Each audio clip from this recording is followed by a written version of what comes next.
ఎక్సెల్లా global study abroad summit 2024 జరగబోతోంది. ఫిబ్రవరి 11న ఉదయం 10 గంటల నుంచి సాయంత్రం 5 గంటల వరకు తాజ్ డెక్కన్, బంజారా హిల్స్, హైదరాబాద్లో. నమస్తే, వెల్కమ్ టు ఐ డ్రీమ్. నా పేరు ప్రసాద్. మొత్తం మీద నిరుద్యోగులకు ఒక వరంగా ఒక ప్రకటన అయితే విడుదల చేసింది ఆంధ్రప్రదేశ్ ప్రభుత్వం. డిఎస్సి 2024 ప్రకటన రిలీజ్ అయింది. ఇది మార్చి 15-30 తేదీల మధ్య పరీక్ష జరగబోతోంది. అయితే నిరుద్యోగులకు ఉపాధి కల్పన అనే విషయంలో ముఖ్యంగా ఎక్కువ మంది ఉపాధ్యాయుల పోస్టుల కోసం ఎదురు చూస్తున్న పరిస్థితి ఉంది. అలాగే గ్రూప్ 2 దీనికి సంబంధించి కూడా ప్రభుత్వం సిద్ధమైంది. ఆ నిరుద్యోగులకు జగన్ ప్రభుత్వం ఏమీ చేయలేదు అని చాలా వరకు ప్రచారాలు, ఆరోపణలు, విమర్శలు చేస్తున్న నేపథ్యంలో ఈ డిఎస్సి ప్రకటన తర్వాత నిరుద్యోగులకు న్యాయం చేయాలన్న విషయంలో జగన్ ప్రభుత్వం ఏ తరహాలో సిద్ధంగా ఉంది అన్న విషయాలకు సంబంధించి మేధావర్గంతో మనం మాట్లాడదాం. మనతో మాజీ వైస్ ఛాన్సలర్ హనుమంతు లజపతిరాయ్ గారు ఉన్నారు. సార్ నమస్తే. సార్ నమస్కారం. సార్, మనం అంటే సంక్షేమ రంగానికి సంబంధించి జగన్ ప్రభుత్వం చేసిన కృషి అనేది ఎవ్వరూ కాదనలేరు. విపక్షాలు కూడా ఏమీ చేయలేని పరిస్థితి అయిపోయింది. ఎందుకంటే అవినీతి లేదు, సంక్షేమం చేయలేదని చెప్పలేదు. మొదటంతా కూడా ఇష్టం వచ్చినట్లుగా పనిచేస్తున్నారు అన్నవాళ్ళే తర్వాత ఏమీ చేయలేక నోళ్ళు మూసుకున్న పరిస్థితి. కానీ నిరుద్యోగం, ఉపాధి అవకాశాలు, ఉద్యోగాల కల్పన ఇలాంటి విషయంలో కాస్త నిర్లక్ష్యం వహిస్తుంది అంటూ కొన్ని వచ్చిన ఆరోపణల విషయంలో నిజమేనా అన్న భావన చాలామందిలో వ్యక్తమైంది. ఇది ఎంతవరకు అంటే ఈ విమర్శల విషయంలో మీరు ఎలాంటి అభిప్రాయం? ప్రధానంగా ఉద్యోగాల కల్పన అనేటటువంటిది సార్ మొత్తం రాష్ట్ర వ్యాప్తంగా మనం తీసుకున్నా, దేశవ్యాప్తంగా తీసుకున్నా ప్రభుత్వ ఉద్యోగాలు మొత్తం ఎంప్లాయ్మెంట్లో మీద 1% కూడా ఉండవండి. సో గవర్నమెంట్ ప్రభుత్వం తాలూకు జయం ఎలా ఉంటుందంటే వీలైనంత వరకు సెల్ఫ్ ఎంప్లాయ్మెంట్ ఆపర్చునిటీస్ క్రియేట్ చేసి కావాల్సిన అంటే ఇండస్ట్రీ స్థాపించడం కానీ లేదా పెట్టుబడులు రాబట్టడం ద్వారా మరి రాష్ట్రంలో పరిశ్రమలు స్థాపించి అందులో ఉద్యోగాలు కల్పన చేయటం. This is what is called employment creation. Employment creation అంటే చాలామంది ఏమనుకుంటారంటే గవర్నమెంట్ ఉద్యోగం అయితేనే అది ఉద్యోగం అనుకోవడం, అది ఆ కాన్సెప్ట్ నుంచి ప్రజలు బయటపడడం లేదు. సో ఎప్పుడు కూడా మొత్తం గవర్నమెంట్ ఉద్యోగాలే కావాలనుకుంటే దానికి పోటీ పరీక్షలు ఉంటాయి. ఆ పోటీ పరీక్షల్లో మీ ప్రతిభను చూపెట్టాలి, అందులో మీరు పాస్ కావాలి, అందులో మీ ప్రతిభను చూపెట్టి మీరు అందులో అవకాశం మీరు పొందాలి. సో అక్కడ ఎటువంటి రికమెండేషన్స్కి అవకాశం ఉండదు. లేదా గవర్నమెంట్ మీకు ఒక లోన్ ఇస్తుంది, ఆ లోన్ తీసుకొని ఒక పరిశ్రమ, కుటీర పరిశ్రమ లేకపోతే కాటేజ్ ఇండస్ట్రీయో, స్మాల్ అండ్ మీడియం ఇండస్ట్రీ ఏదో ఒకటి ఏర్పాటు చేసుకొని మీరు ఉద్యోగం పొందుతూ మీరు మరొక 10 మందికి ఉద్యోగాలు కల్పించడం అనేటటువంటిది that is what is called ఉద్యోగిత అనేటటువంటి నిర్వచనంలో మనం ఆ విధంగా అర్థం చేసుకోవాలి. సో ఎంతసేపు ఏంటంటే ఇప్పుడు రాష్ట్రంలో 5 కోట్ల మంది జనాభా ఉన్నారు, 5 కోట్ల గవర్నమెంట్ ఉద్యోగాలు ఎక్కడ ఉంటాయి? అసలు ఈ కాన్సెప్టే మొట్టమొదటి నిరుద్యోగులు అందరూ తెలుసుకోవాల్సిన అంశం అనమాట. సో మీరు గవర్నమెంట్ ఉద్యోగం కోసం వెయిట్ చేస్తే ఆ ముసలైపోవాలి, ఇంకా అంతే, ఎప్పటికీ రాదు అది. లేదా మీకు అంత పోటీ పటిమ, అంత ఎగ్జామ్ రాసి దానిలో విజయవంతంగా దాన్ని అవకాశాలు చేజిక్కించుకునేటటువంటి స్టామినా ఉండాలి. సో ఇక్కడ గవర్నమెంట్ కూడా ఏం చేస్తుందంటే వీలైనంత వరకు తమకున్నటువంటి ఆర్థిక పరిమితులకు లోబడి మ్యాక్సిమం అవకాశాలు కల్పించడానికి ఎందుకంటే ప్రభుత్వం నడపడానికి ప్రభుత్వానికి సంబంధించిన సంస్థలు కూడా ఉంటాయి కాబట్టి వివిధ విభాగాలు ఉంటాయి. వాటిని నడిపించడానికి అక్కడ కూడా మనకి హ్యూమన్ రిసోర్సెస్ అవసరం కాబట్టి అక్కడ కావాల్సిన సిబ్బందిని నియమించుకుంటూ ఉంటారు. అలాగే మన రాష్ట్రంలో విద్యా వ్యవస్థకు సంబంధించినంత వరకు చూస్తే మరి రాష్ట్రంలో కొన్ని లక్షల మంది టీచర్లు స్కూల్స్లో పనిచేస్తూ ఉన్నారు. మరి ఈ టీచర్స్ రిక్రూట్మెంట్ అనేటటువంటిది కూడా ఎవ్రీ 10 సంవత్సరాలకి 15 సంవత్సరాలకి లేదా అవసరాన్ని బట్టి అప్పుడప్పుడు గవర్నమెంట్ ఆ రిటైర్మెంట్ అవుతుంటే వచ్చినటువంటి వేకెన్సీస్ ఆధారంగా అడ్వర్టైజ్మెంట్ ఇవ్వటం, ఆ వేకెన్సీస్ని ఫిల్అప్ చేయడం జరుగుతూ ఉంటుంది.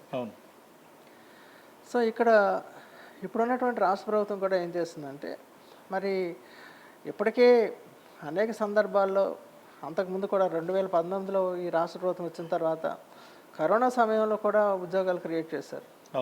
కరోనా సమయంలో కూడా ఇంచుమించు 2,37,000 మందికి, అంటే ఆ 2 సంవత్సరాల్లోనే అత్యంత విపత్కరమైనటువంటి పరిస్థితిలో రాష్ట్ర ఆర్థిక వ్యవస్థ ఉన్నటువంటి సమయంలో కూడా ముఖ్యమంత్రి గారు మరి ఫిస్కల్ విధానాల ద్వారా మన ఆర్థిక శాస్త్రవేత్త జేఎం కీన్స్ చెప్పిన విధంగా ఆయన చెప్పినటువంటి విధానాల ప్రకారం ఎంప్లాయ్మెంట్ క్రియేషన్ చేశారు. ఓకే. విపరీతంగా రాష్ట్ర ప్రభుత్వం దగ్గర ఉన్నటువంటి వనరులు అంటే ఆర్థిక వనరుల్ని ఖర్చు పెట్టి మరి ఉద్యోగాలు క్రియేట్ చేసి అప్పుడున్నటువంటి ఆర్థిక మాంద్య పరిస్థితులను కూడా అధిగమించినటువంటి పరిస్థితిని కూడా రాష్ట్ర ప్రభుత్వం ఆ విషయంలో మిగతా ఏ రాష్ట్ర ప్రభుత్వాలు సాధించినటువంటి ఘనత ఈ ఆంధ్రప్రదేశ్ రాష్ట్ర ప్రభుత్వం సాధించిందని చెప్పడానికి నేను గర్విస్తున్నాను. అంటే ఎలాంటి ఉద్యోగాలు సార్? అంటే ఒకటి మీరు చెప్పింది చాలా ముఖ్యమైన విషయం చెప్పారు సార్.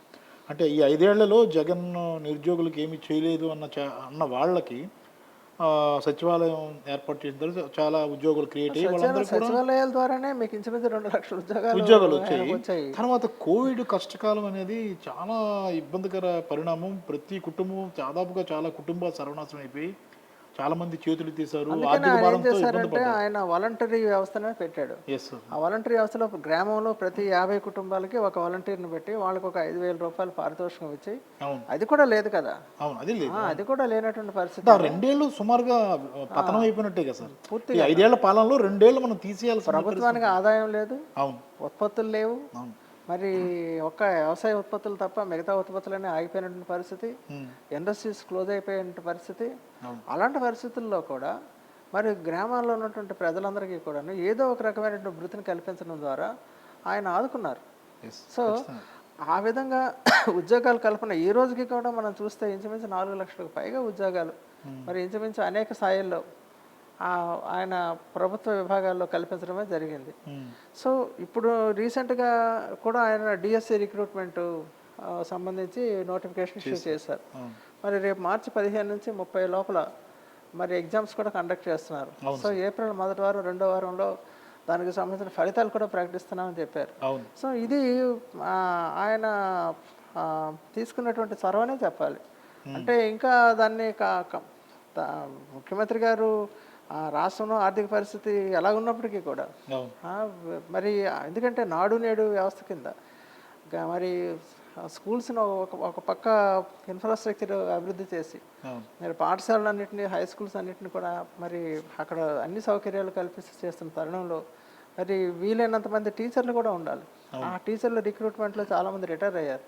సో ఆ టీచర్స్ దాన్ని భర్తీ చేసే పద్ధతిలో మరి టీచర్లు కూడా రిక్రూట్మెంట్ చేయడం జరుగుతూ ఉంది. సో 6,000 వేకెన్సీలు చేశారు ఆయన. 6,000 కొంత వేకెన్సీస్ ఆయన అడ్వర్టైజ్మెంట్ చేయడం జరిగింది. సో దశల వారీగా 2వ దశలో 3వ దశలో కూడా రిక్రూట్మెంట్ జరుగుతూ ఉంది. కాబట్టి దీనికి సంబంధించిన చర్యలన్నీ కూడా రాష్ట్ర ప్రభుత్వం తీసుకుంటుంది. అంటే నిరుద్యోగులకు అన్యాయం జగన్ చేశారు అని రాజకీయ కోణంలోనే చూడాల్సి ఉంటుందా? అంటే ఇప్పుడు ఆల్రెడీ డిఎస్సి ప్రకటన అయింది సార్. మళ్ళీ జగన్మోహన్ రెడ్డికి అవకాశం ఇస్తే నిరుద్యోగులు ఖచ్చితంగా న్యాయం జరుగుతుందా అన్న సందేహం వస్తున్న నేపథ్యంలో మీరేమంటారు? డెఫినెట్గా జరుగుతుందండి. ఎందుకంటే ఒక పక్క ఆయన ప్రభుత్వ ఉద్యోగాలు వీలైనంత వరకు ఖాళీల మేరకు వాటిని రిక్రూట్మెంట్ చేయడానికి ప్రయత్నాలు చేస్తూ ఉన్నారు. రెండవది ఏంటంటే మనకి ఇటీవల విశాఖపట్నంలో మరి పెట్టుబడుల సదస్సు జరిగింది. అందులో ఇంచుమించు మనకు 13 లక్షల కోట్ల రూపాయల విలువ కలిగినటువంటి పెట్టుబడులు రావడానికి ఎంఓయూలు కూడా అందరూ కూడా చేయడం జరిగింది. దాని ఫలితంగా 6 లక్షల మందికి ఉద్యోగాలు దొరుకుతాయని అంటున్నారు. అంటే 13 లక్షల కోట్లు పెట్టుబడికి 6 లక్షల మందికి ఉద్యోగాలు లభిస్తాయి అనేటటువంటిది ఒక అంచనా వేశారు. సో ఇవన్నీ కూడా భవిష్యత్తులో రాబోయే 4-5 సంవత్సరాల్లో కూడా ఇవన్నీ కూడా మనకి ఫలవంతం అయ్యేటువంటి అవకాశం అది మనకు క్లియర్గా కనబడుతూ ఉంది. కాబట్టి రాజకీయంగా చేసే విమర్శగానే నేను భావిస్తాను, అంతే సహేతుకమైన విమర్శ అయితే కాదు. అవును, అంటే చాలామంది నిరుద్యోగులను తప్పుదో పట్టించడానికి సంఘాలు కావచ్చు, రాజకీయ పార్టీలు కావచ్చు, ఇప్పుడు కొత్తగా చంద్రబాబు నాయుడు గారు 5 ఏళ్లలో 20 లక్షల ఉద్యోగాలు కల్పిస్తామని తాజాగా చాలా సభల్లో చెబుతున్న పరిస్థితి. ఇప్పుడు చంద్రబాబు చెప్పే మాటలను నమ్మాలా? జగన్మోహన్ రెడ్డి ఆల్రెడీ డిఎస్సి విధానం గెలిస్తే దీన్ని కంటిన్యూ చేస్తామని చెప్తున్నారు. దేన్ని నమ్మాలి సార్ నిరుద్యోగులు? ఏదైనా కానీ ఇప్పుడున్న రాష్ట్ర ప్రభుత్వం జగన్ గారు ఆయన హయాంలో ఇప్పుడున్న ఈ టెన్యూర్లో 2014, 2019 నుంచి 24 మధ్యలో ఆయన ఉద్యోగాలు కల్పించి ఇదిగో ఇన్ని ఉద్యోగాలను సృష్టించారని చూపెడుతున్నారు, లక్షల్లో చూపెడుతున్నారు. కాబట్టి మనం చూస్తున్నది నమ్ముతామా, చూడండి జరగబోయేది జరుగుతుందని నమ్ముతామా? సో కాబట్టి రాజకీయపరమైన విమర్శలు ఉంటాయి, సాధారణంగా ఉంటాయి, దాన్ని అంతవరకే తీసుకోవాలి తప్ప అవును. ఆ, జరిగిన వాస్తవం అయితే ఇది. రాష్ట్ర ప్రభుత్వం అయితే మాత్రం ఉద్యోగుల పట్ల ఒక కల్పవృక్షంగా నిలబడిందని నేను చెప్పగలను. Right sir. ఫైనల్గా సార్, నిరుద్యోగులు కూడా విద్యావంతులే కాబట్టి వాళ్ళు కూడా ఆలోచిస్తారు. జగన్మోహన్ రెడ్డి ఆల్రెడీ అంటే ఒక 2 ఏళ్ల కోవిడ్ ఇబ్బందుల పరిస్థితులను ఎవ్వరు కూడా కాదనలేరు. అన్ని ప్రభుత్వాలు చేతులు తీసిన పరిస్థితుల్లో అంతో ఇంతో జగన్మోహన్ రెడ్డి చేయగలిగారు, చాలామందిని ఆదుకున్నారు సార్. ఇకన సంక్షేమ రంగం వరకు ఆయన కంప్లీట్గా సక్సెస్ అయిపోయారు. మనం అనుకున్నట్టు ఇకన ఉపాధి ఉద్యోగాల కల్పన విషయంలో కూడా ఆయన ప్రారంభించినట్టు అంటే తొలి అడుగు వేసినట్లుగానే భావించాల్సి ఉంటుందా సార్? అంటే ఈ అడుగు అనేది వచ్చే ఎన్నికల్లో గెలిచిన తర్వాత కూడా కంటిన్యూ చేస్తారని నమ్ముతున్నారా? తప్పనిసరిగానండి. ఇప్పుడు సంక్షేమ రంగంలో ఆయన ఇప్పటికే 100కి 99% తనే విజయం సాధించానని కూడా చెప్తున్నారు, అది వాస్తవం కూడా. అవును, అవును. ఇక ఉద్యోగ కల్పన రంగానికి సంబంధించినంత వరకు కానీ మనం చూస్తే అది కూడా ఈ 5 సంవత్సరాల్లో ఆయన మ్యాక్సిమం చేయాల్సినంత చేశారు. అవును, కరోనా టైంలో కూడా అటువంటి పరిస్థితుల్లో కూడా చేశారు. అవును. రాబోయే రోజుల్లో కూడా ఇంత చేసిన ముఖ్యమంత్రి రాబోయే రోజుల్లో మరింత ఉత్సాహంతో మరింతగా చేయడానికి అవకాశం ఉంటుంది.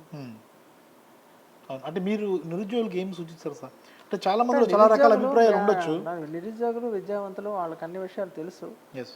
అంటే ఏదో ఒకటి ఇంకా ఇన్ని వేల ఉద్యోగాలు అంటే బాగుంటుందని నేను అందుకని ముందే చెప్తున్నాను. మనం విద్యావంతులుగా ఒక విషయం ఆలోచించాలి. మొత్తం ఎంప్లాయ్మెంట్ పొటెన్షియల్ దేశంలో ఎంతమందికి మన అవకాశం, 100 మంది దేశంలో ఏదో ఒక ఉద్యోగంలో ఉంటారు. ఒక 100 మంది ఉన్నారనుకుందాం. ఆ 100 మందిలో 1% గవర్నమెంట్ ఉద్యోగాలు ఉంటారు. మిగతా వాళ్ళందరూ ప్రైవేట్ రంగాలు, పరిశ్రమలు, అసంఘటిత రంగము, తర్వాత ఇట్లాగా స్ప్రెడ్ అయి ఉంటారు. సో గవర్నమెంట్ సెక్టార్లో ఉన్నది ఓన్లీ 1%. సో 1% అంటే 100 మందిలో మరి లెక్క వేసుకోండి ఇంకా ఎన్ని ఉద్యోగాలు ఉంటాయి? 1%ఏ కదా. 1% ఉద్యోగాలు ఎన్ని వస్తాయి? సో మనకు 5 కోట్ల జనాభా అంటే 5 కోట్లు గవర్నమెంట్ జాబులు. అందులో 1% అంటే కొన్ని లక్షల్లో ఉంటాయి. మ్యాక్సిమం 10 లక్షల ఉద్యోగాలు క్రియేట్ చేయగలం మన రాష్ట్రం మొత్తం జనాభాకును రాష్ట్రంలో మొత్తం అన్ని ప్రభుత్వ విభాగాల్లో పనిచేస్తున్నటువంటి సంఖ్య మీరు తీసుకోండి, నిష్పత్తి ఎంత ఉంటుంది? నాట్ ఈవెన్ 1.2 ఆర్ 1.3% అని అంటున్నారు. అవును సార్. అంటే ఉపాధ్యాయ పోస్టులు కూడా 20,000 ఖాళీ ఉన్నాయి, సుమారుగా 60,000 ఉన్నాయి, 6,000 తీశారు అంటే భావన చాలా మంది ఉంది సార్. అంటే వచ్చే సంవత్సరం మళ్ళీ గెలిచిన తర్వాత ఈ కంటిన్యూటీ జగన్మోహన్ రెడ్డి తీసుకుంటారన్న నమ్మకం కూడా పెంచుకోవాలి కదా. అలాగే కదా, ఇప్పుడున్న రాష్ట్ర ఆర్థిక పరిస్థితి కూడా దృష్టిలో పెట్టుకోవాలి. సపోజ్ ఈ 6,000 ఉద్యోగాలు కూడా ప్రకటించకుండా ఉండిపోవచ్చు కదా. ఈ 6,000 కూడా ఎందుకు ప్రకటించాలి అని ప్రకటించకుండా ఉండిపోవచ్చు కదా. ఎంతో కొంత నిరుద్యోగులకి తను ఉన్నటువంటి ఆర్థిక పరిస్థితిని కూడా దృష్టిలో పెట్టుకొని వాళ్ళకి ఏదో ఉపాధి కల్పిద్దాము అనేటటువంటిది ఇక్కడ ఆలోచించాయి. తర్వాత ఇంకోటి ఏంటంటే ఈ టీచర్స్ రిక్రూట్మెంట్ అనేటువంటిది చాలా నైపుణ్యవంతమైనటువంటి టీచర్స్ని మనం అపాయింట్ చేసుకోవాలి. ఇది మామూలు మిగతా ఉద్యోగాలు ఎలా అంటే అలా తీసుకోవడానికి వీల్లేదు. కాబట్టి 6,000 మంది ఉద్యోగాలు, 6,000 మందికి రేపు రిక్రూట్మెంట్ జరిగిన తర్వాత వీళ్ళకి ఇప్పుడు నూతన విద్యా విధానం ప్రకారం, అలాగే జగన్మోహన్ రెడ్డి గారు ఏదైతే ఇంటర్నేషనల్ అంతర్జాతీయ ప్రమాణాల ప్రకారం రాష్ట్రంలో ఇంగ్లీష్ బోధన ఇవన్నీ కూడా జరగాలి అని ఆలోచన చేస్తున్నారు. అంతర్జాతీయ ప్రమాణాలు కలిగిన సిలబస్ని మన కరికులంతో ఇంటిగ్రేట్ చేసి చెప్పాలనుకుంటున్నారు. ఇవన్నీ జరగాలంటే దశల వారీగా కొంతమందిని ముందు ఒక స్థాయిలో రిక్రూట్మెంట్ చేసుకుని వాళ్ళకి ట్రైనింగ్ ఇచ్చి మళ్ళీ నెక్స్ట్ ఇంకొక రిక్రూట్మెంట్ చేసి వాళ్ళకి ట్రైనింగ్ ఇచ్చుకుంటూ ఇలా దశల వారీగా ముందుకెళ్ళే ప్రణాళిక ఒకటి ఉంటుంది. గంప గుర్తుగా ఏదో 25,000, 40,000, 50,000 ఉద్యోగాలు ఇచ్చాను మీరు వెళ్ళిపోండి స్కూల్స్లోకి వెళ్ళి చెప్పండి అంటే కుదరదు. ఇప్పుడు ఎందుకంటే అటు ట్రైనింగ్, శిక్షణ అన్ని విషయాలు చూసుకొని అన్నిటికీ ఒక ప్రణాళికాబద్ధంగా ముందుకు వెళ్ళాల్సిన పరిస్థితి తగ్గట్టుగా ఏముంది. రేపు జగన్ గారు మళ్ళీ ముఖ్యమంత్రిగా వచ్చిన తర్వాత వెంటనే మళ్ళీ ఇస్తారు, నోటిఫికేషన్ ఇస్తారు, మళ్ళీ నెక్స్ట్ రిక్రూట్మెంట్ నెక్స్ట్ ఫేజ్లో మళ్ళీ జరుగుతూ ఉంటుంది. కాబట్టి నిరుద్యోగులని ఆ విధంగా మిస్లీడ్ చేయడం కరెక్ట్ కాదు. Thank you very much. Thanks అండి. రైట్, చూసాం కదా నిరుద్యోగులకు ఉద్యోగాల కల్పన అనే విషయంలో రకరకాల ప్రచారాలు దుష్ప్రచారాలు మొదలైపోయాయి. ఎందుకంటే ఇది ఎన్నికల సమయం కాలం కాబట్టి ప్రచారాలు దుష్ప్రచారాలు మొదలైపోయి జగన్మోహన్ రెడ్డి నిరుద్యోగులను పట్టించుకోలేదనే ప్రచారం కూడా మొదలైపోయింది. అయితే కోవిడ్ కష్టకాలంలో కూడా జగన్మోహన్ రెడ్డి ఏం చేశారన్న దీన్ని మనం ఒకసారి ప్రశ్నించుకుంటే ఖచ్చితంగా ఆయన విజయం సాధించారని చెప్పాలి. 5 లక్షల పైగా రకరకాల ఉద్యోగాల కల్పన ఆయన చేశారు. అయితే ప్రభుత్వ ఉద్యోగాలు అనేది అందరికీ ప్రభుత్వ ఉద్యోగాలు అనేది అసాధ్యం అనేది ప్రతి ఒక్కరికి తెలుసు. ఇప్పుడు తాజాగా డిఎస్సి తీసి దాని పరీక్షలు నిర్వహించి ఫలితాలు కూడా రిలీజ్ చేయబోతున్నారు. ఆ తర్వాత ప్రభుత్వం మళ్ళీ వస్తుందన్న పూర్తిస్థాయి నమ్మకం ఉండడం వల్ల ఖచ్చితంగా ఐబీ సిలబస్ అలాగే సిబిఎస్ఈ తగ్గట్టుగా తర్ఫీదున్న ఉపాధ్యాయులను తీసుకోవాలన్న ప్రణాళికతో ప్రభుత్వం ఉన్నట్లుగా కనిపిస్తుంది. ఏమైనప్పటికీ నిరుద్యోగులు కూడా ఆలోచించాల్సిన పరిస్థితి ఉంది. ఆర్థిక పరిస్థితి అంతంత మాత్రం ఉన్న ఆంధ్రప్రదేశ్లో ఇంత మాత్రం చేసిన జగన్ ఏ స్థాయిలో సహకారం అందించారు, నిరుద్యోగులకు ఏం సాయం చేశారన్నది కూడా పరీక్షించుకోవాల్సిన అవసరం ఉంది. అలాగే ఈ డిఎస్సి ప్రకటన వచ్చిన నేపథ్యంలో నిరుద్యోగులు కూడా చాలా ఉత్సాహవంతంగా పరీక్షలో పాల్గొని విజయం సాధించాలని కూడా ఐ డ్రీమ్ కోరుకుంటుంది. కెమెరామెన్ మూర్తితో Prasad, I dream media, Visakhapatnam.